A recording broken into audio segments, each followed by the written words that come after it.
第一个3公里比我想象的快，然后那个2公里的第1公里比我想象的快，第2公里比我想象的慢，最后这个1公里比我想象的快。最后这1公里我跟着田中先生没有觉得比前面快很多，但是就是事实上快的特别多。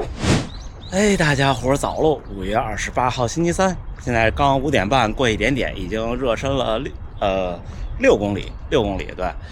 今天又是周三，合练一起变强的日子。今天的课表是321，3公里、2公里、1公里，中间间隔可能是2分钟，然后最后2公里和1公里之间，我不知道，可能也是2分钟。对，很多小伙伴在问间歇跑的间隔，其实没有那么神秘，也没那么复杂。就是如果你在1公里以下，比方说我跑400米或者跑800米，那400米的话可能1分钟比较合适。如果精英一点的话，50秒。超过1公里的话，那基本上在1分半以上，也就这样，就是你自己感觉嘛，就是你别把身体歇凉了，然后呢，你又在一个稍微恢复的状态下。就是间歇跑这个事儿，很多大神都分享过，就是你最终的目标是合理范围内降低自己间歇的休息时长，对，就是这样。分清训练的目的。今天咱们还是回评论第5个训练日，按说应该昨天回，但是还是想放在最后一天，也不一定都是解答，就是我们一起讨论一些观众可能感兴趣的话题吧。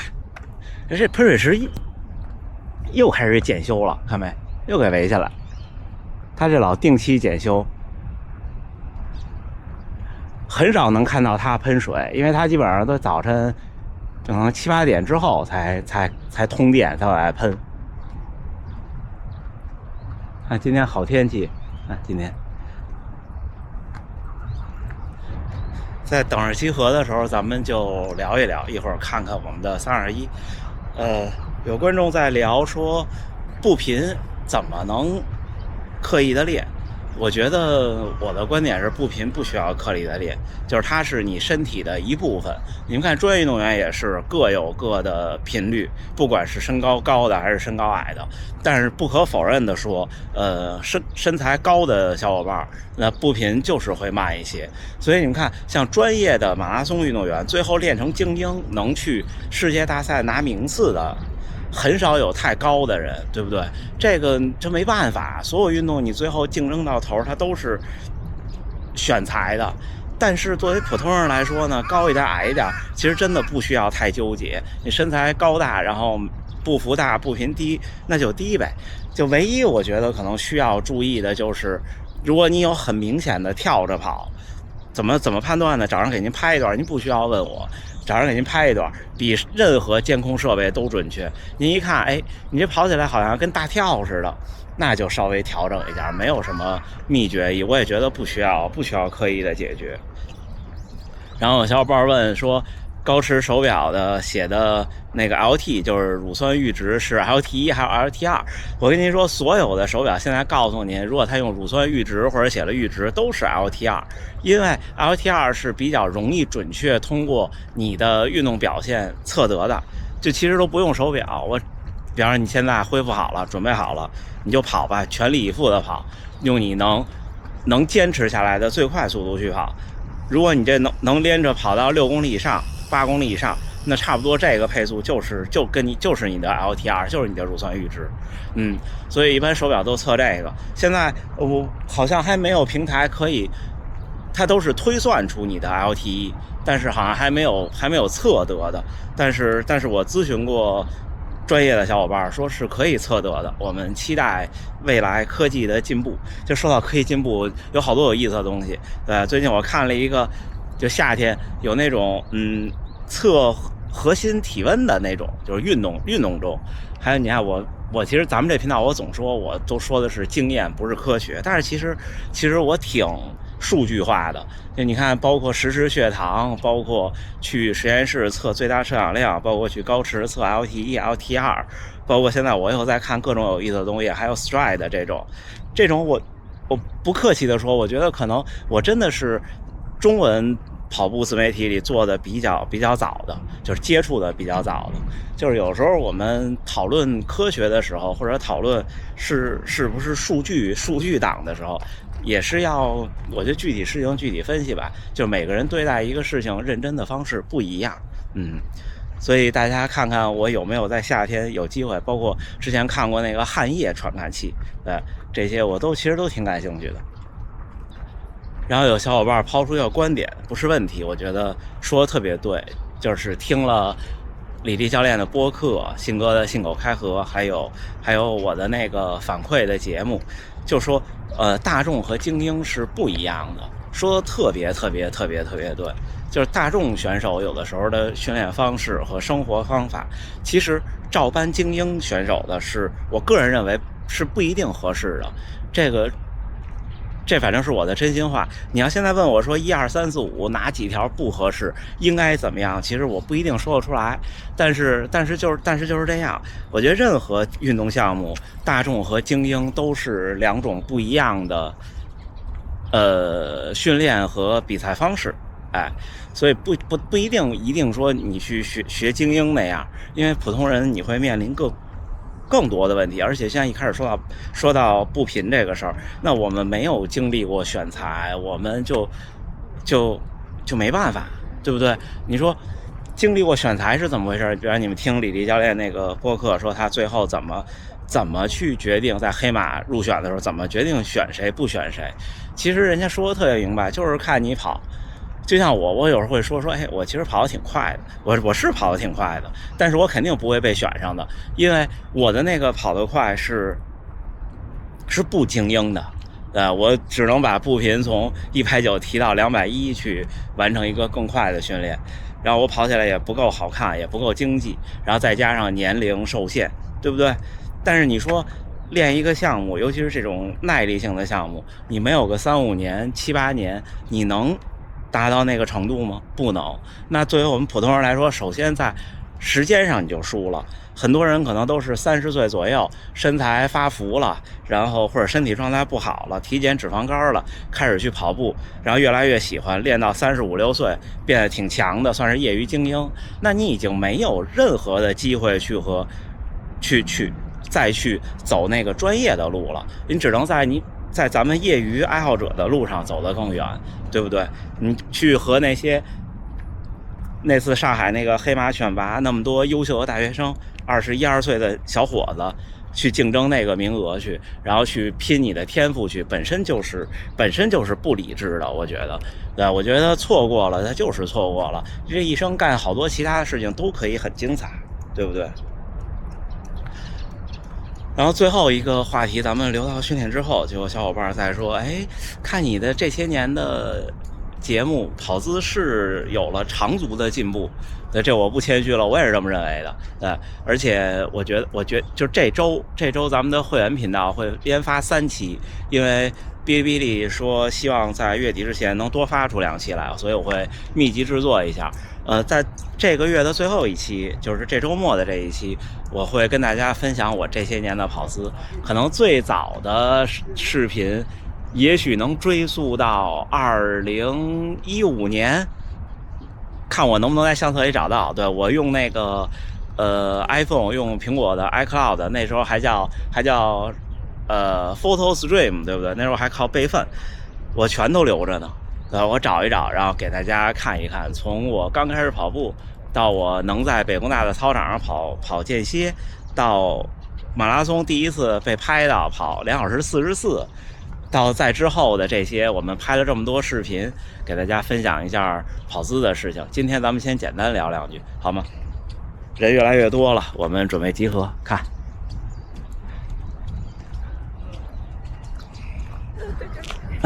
今天又带了一瓶水。这个每次看到这个瓶子就想起2019年的纽约马拉松，这是在马拉松博览会上这个品牌送给我的，因为他听说我从中国来，还特意买了他们的能量胶，然后就送了我一个。其实这是卖的，我记得当时标价好像不便宜呢，可能10几刀呢，当时的标价。这里边冲的是什么呢？这里边冲了一包电解质粉和一个那个超能瓶，就是牛磺酸。今天因为第5个训练日了，这321还是想尽量的顶一顶，但是要注意的点是控制不要受伤。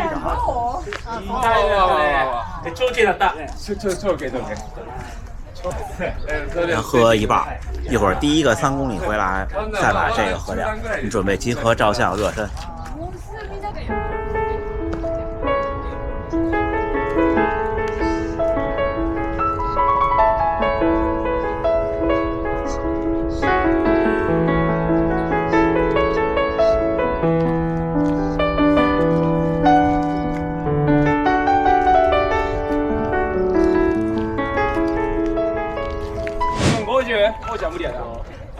今天我们第一方阵的队伍，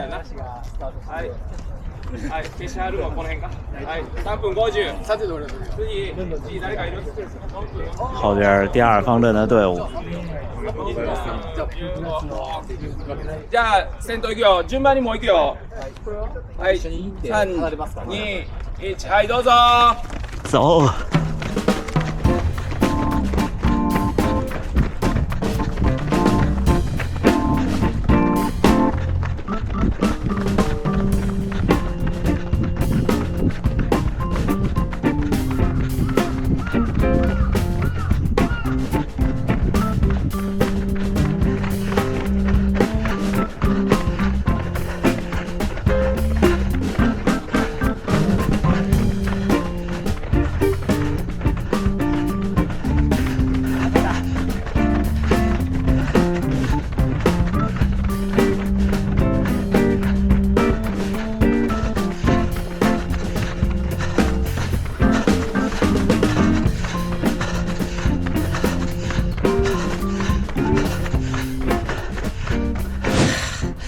第一个3公里跑完了，跑一半，这小鸡没电了。第一个1公里3分20，第2公里3分22，第3公里好像是3分19。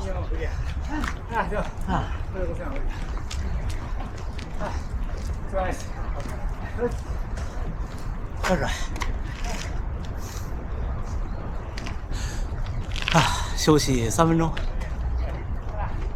让我这个首发前就拿到，提前2周就拿到的 Go 3S， 你们看我密集的使用。你看，虽然我有2个，但是这个其实是去年的这时候买的，就是萨罗马之前我要有2个拍摄，所以现在拍画面这个是稍微新一点的，这个是旧一点的。这旧一点的现在大概连续拍摄20多分钟，已经达不到它初始的30多分钟了。但是基本上你们看，我每天都会把它拍完，从去年的这时候，那比去年这时候还靠前呢，应该对。然后到现在，可以，真的可以。もう出し切った。出し切ってからちょっとやばい。10秒前ぐらい。10秒前。5、4、3、2、1。走。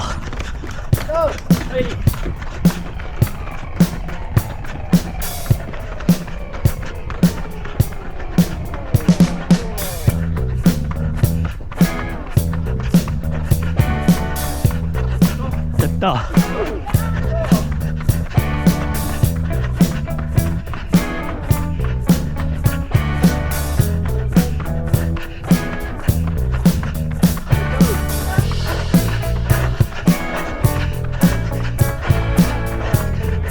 对。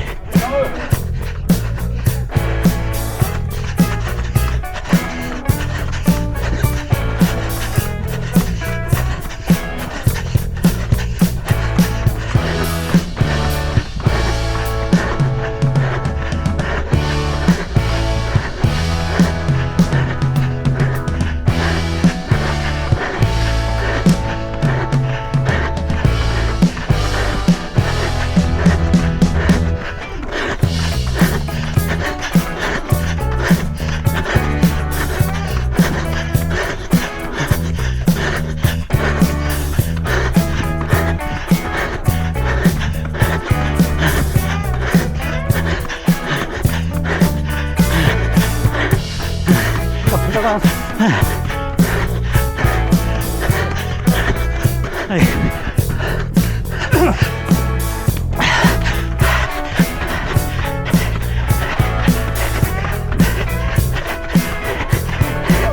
啊，顶住！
极限了，极限了！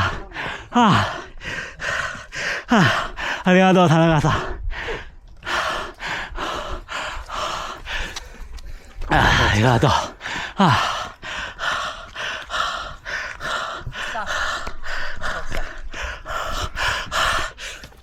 哎呀，看看我这状态，这2公里，第1公里314，第2公里318，第2公里是因为有那个180度的折返调整，刚才水喝多了，起跑就是正好觉得硬。哎呀，不能水喝多，不能水喝多，还是要把训练当比赛去对待，尤其是这种认真的训练，不能有差池，否则你就也不能说白来了，会有一些心理上的遗憾。就是昨天说的 body and mind， 还是前天说的我忘了，身体不差这一点儿，脑袋里差这一点儿。但是刚才第2公里起跑，第2公里起跑的时候，大腿有点软，还有最后一个1公里，加油！现在心率马上要下来了，140以下了，139，还有不到2分钟，1分多一点。这种跑就2公里、1公里和3公里、2公里和1公里不一样。3公里、2公里还是拼的肌肉耐力，1公里不知道，1公里要稍微收一点。最后那几百米有2个地面的凸起，到时候怕极限的时候反应不过来，因为我步频高、步幅小，腾空就小，对凸起就更敏感。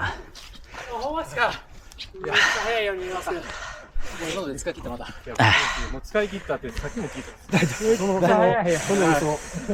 分前、30秒前。落ちた。ラストラスト。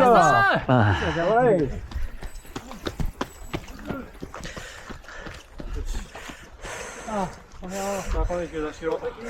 はい、できました。15秒前。は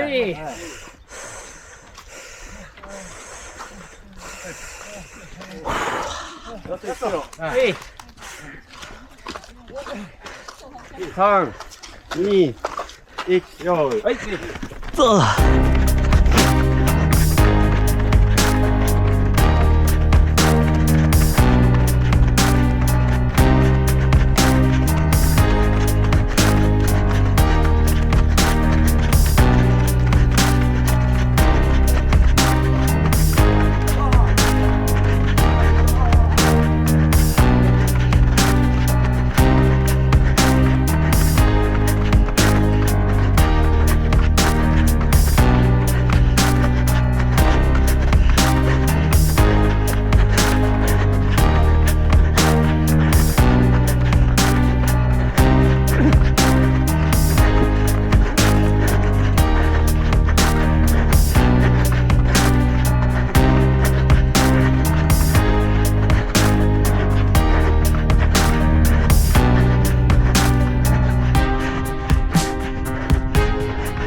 ，nice，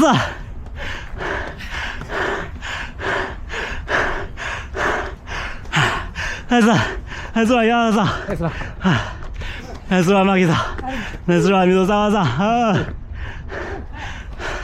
棒。ありがとう田中さん。早い1キロ。ナイスはコナダ。结束。今天的感觉是很累，他应该还有一个特别累。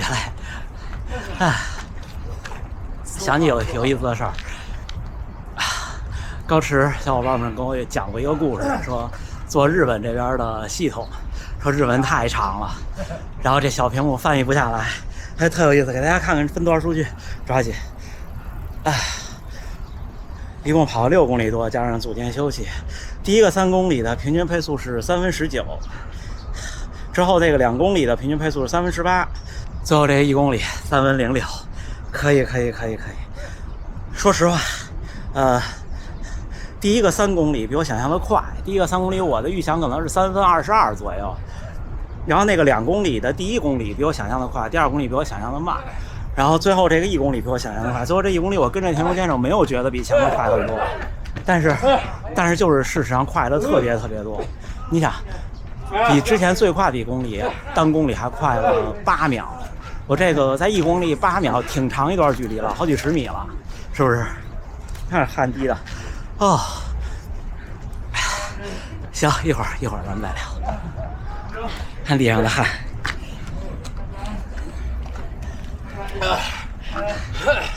来自5月28号星期三清晨还不到7点，6点58，已经训练结束，又跑了5公里回来，热身6公里，然后3、2、1，然后冷身5公里，一共17公里结束这个周期。今天第5个训练日，今天跟大家聊一聊观众们喜欢讨论的问题。最后咱们说说步频和跑姿，就是还是一开始说那话，步频步幅这种东西不是说我要改就能改的，或者不会立竿见影。有的时候很多时候就像刚才那个问题，我的观点，精英运动员、专业运动员和普通爱好者是不一样的。可能适用于精英运动员的科学的合理的方法是不一定完全适用于普通人。就是我认为，就我还在听李丽教练这一期，我觉得每一次听都有收获。就是我刚刚听到李丽教练在回答信哥的问题，说是学院派还是实践派还是什么？不对，我刚听完就忘了那个词怎么说了。就是怎么说呢？我觉得对于专业运动员来说，可能科学和适合的方法非常重要。对于普通人来说，就是那句话，要做行动的巨人，不一定做嘴上的巨人，做行动的巨人才行。你看这么多年，我看了很多跑步的人，包括我自己，不管是否去在训练科学、跑姿各种上下功夫与否，只要用心努力实践了、行动了，都没有差的。我承认，就是如果你去抠这些东西，再加上我的这种实践，肯定会更好。但是这又回到那个问题，就是普通人有的时候是，就之所以我们是普通人，就是因为我们不够那么强，我们没有吃人家那个苦，或者没有人家那个天赋或者能力，所以我们才是普通人。如果我有时这么跟自己说，你说你都奔40了，你也没干出什么来，那说明你可能干不出什么来了。因为这事儿就又有意思又残酷，真心话，好吗？所以跑姿也好，什么也好，不用太纠结。但是呢，很严重的问题的要调整，比方说明显的8字脚这些可以要板一板。如果您是频道的订阅会员、充电会员，那您就等这周，应该在周5就要发，周5发的，我跟大家分享我这些年的跑姿变化。如果不是也没关系，回头我在平常的节目里再跟大家剪，好吗？那最后还是祝大家能努力生活，健康平安。跑者周3，咱们一起变强。下回再见。